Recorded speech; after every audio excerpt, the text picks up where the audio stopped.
Hey, what's up guys, Ramana here, Monster Gadgets. I hope you're all having a wonderful day wherever you might be. Thank you so much for joining me, and this review is a bit overdue. I apologize, I got a bit busy with a few things that are going on, but nonetheless, I'm here and I'm going to share with you my thoughts on the iPad Pro 12.9 inch along with the Pencil, and why I decided not to get the Magic Keyboard. So let's go ahead and dive right into it.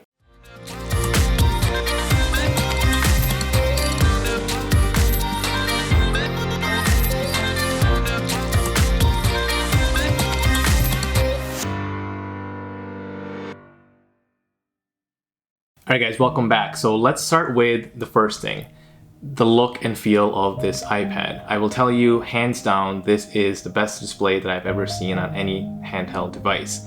I love the little notches on the side. It actually gives you enough room to hold the iPad in place without having to go through different screens or whatnot. And just the quality itself with the speakers, the buttons, and everything like that, it's what you would expect from Apple, a top-of-the-line product. So now with that out of the way, let me tell you kind of what I've been using the iPad for. The reason I wanted to get this was I wanted to, number one, see if I can get away from using my MacBook Pro and really transition over to the iPad as my daily driver, which I have to tell you, it's something that I just could not get used to. I just don't like the way it feels. Maybe it's just my workflow or how I have things set up on my actual MacBook Pro, but I just could not get used to using the iPad as my alternative to a MacBook Pro. I will say, however, if I'm going on a short trip or something and I want to just take one device, could I get away with using my iPad Pro as my daily driver? Yeah, for a couple days, maybe a week or so I could. But I just, in my opinion, long term, I just cannot see myself using the iPad Pro as an alternative to a MacBook Pro. I'm just used to having files and folders on a desktop and being able to move files and literally just drag things over instead of clicking on items and going through menus and trying to move it that way. So to me, it's not practical to use iPad Pro as an alternative to the MacBook or any laptop in that matter.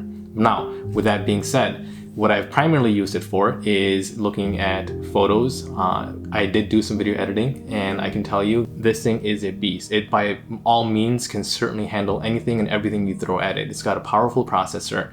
It's got amazing graphics. I literally have had a 4K video on there that I was able to edit and do whatever I wanted to do with it without any glitches, any lag, any delay of any sort. So it's got a very powerful processor that you can certainly use for video editing, photo editing, and things like that. That is a winner by all means, absolutely. Second thing that I've been using it for is a lot of note taking. And I use this for work as well as just kind of out and about, and it's really come in handy using the Pencil. The Pencil itself is very accurate, very sharp. I love the fact that you can simply just double click on the Pencil to get into the eraser and be able to erase and then go right back to making your edits and continuing writing. Now let's talk a little bit about the Magic Keyboard and why I decided not to get it. The way the Magic Keyboard is set up, Apple is saying that it's a floating design, and in fact it is a floating design. The way it sits, I just cannot see myself using a pencil to take notes while it's sitting kind of slanted like that on its base.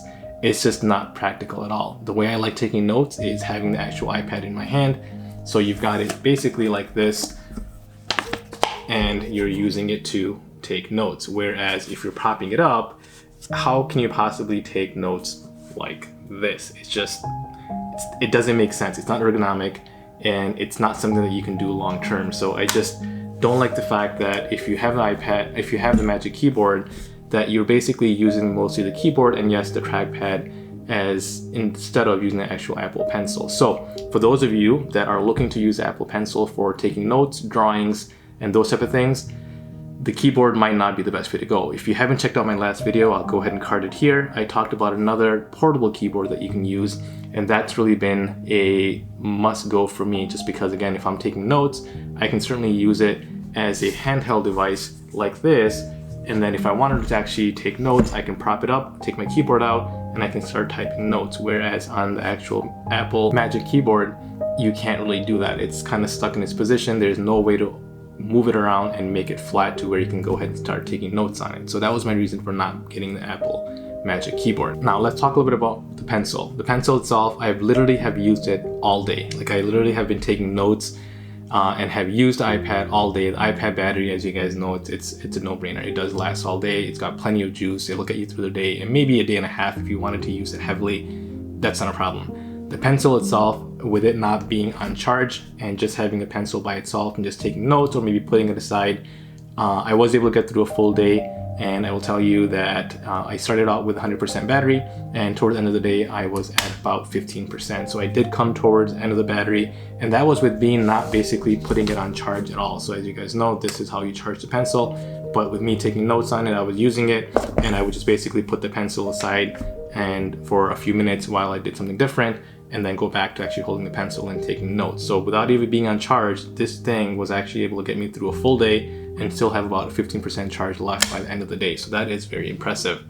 The last thing that I want to tell you about that I've used this iPad for the most is actually an external monitor. So I've got my iPad Pro and then I've got my Samsung monitor, but I've actually used this as my third monitor. So that by itself adds a lot of value for me. And even though it's not going through any wires, you're just simply going into your MacBook Pro or your computer and basically connecting this over the air, there's absolutely no lag in being able to go from one screen to another and back and forth. As you guys can see, this was a very seamless process, and I'm just taking a window and going back and forth. And this, again, this has no wires connected to it, and it's just over the air. So this was really cool to use as my external monitor. So the price tag on this thing, as you guys know, it's well over $1,000 for the 12.9 inch, and this is a 256 gigabyte. I apologize for that. I don't know why I always tend to forget putting my rings on, on hold. So can you guys see that? You can't see that. Anyways, that's my friend.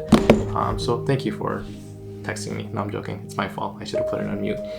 Anyways, so with it price tag being well over $1,000 for the 12.9 inch with at least a 256 gigabyte memory, do I think it's worth it or not to purchase? In my opinion, if you're using it for a lot of note taking, and the app that I've been using for notes, just so you guys know, is GoodNotes. This app is absolutely amazing. You simply can create many notebooks within workbooks, I should say, many workbooks within the app, and you can configure it to however you want. You can write into it. And the one thing that I absolutely love about this app is even though you're taking notes by writing it through a pencil, there's a search feature where you simply type in a keyword and it recognizes all the words that you've written. So for example, if I wanted to do monster gadgets, I can write monster gadgets on how many ever notes I want, but if I want to go back and search that word monster gadgets, you put it into a search and it'll tell you all the pages where you've written monster gadgets. So that is a pretty cool feature, and that by itself makes this app totally worth it in my opinion. So that's pretty much what I've been using it for. Do I think it's worth purchasing the iPad Pro, especially the 12.9 inch model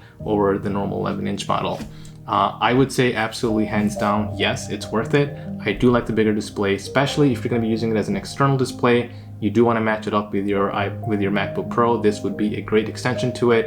It looks absolutely amazing. The colors are bright and vivid. The battery lasts literally, like I said, a day and a half. So hands down, I think it is totally worth it. The part that I want you to think about is, what are you going to be using it for? Are you going to be using it as an actual computer where you do need the keyboard, or are you going to be using it more so for actual pencil, taking notes, drawings, paintings, things like that? So those two are probably going to be the deciding factors as to why you would want this, between the smaller model, bigger model, and what type of setup you might want. So think about that before you purchase it. But in my opinion, how I'm going to be using it is just through a normal pencil. I got my foldable keyboard to use if I wanted to get it out and start using it as a keyboard, and that's currently my setup on the iPad Pro. So hopefully you guys enjoyed this video. If you did, make sure you give me a big thumbs up, subscribe to my channel if you haven't already, and I will see you guys next time. Goodbye.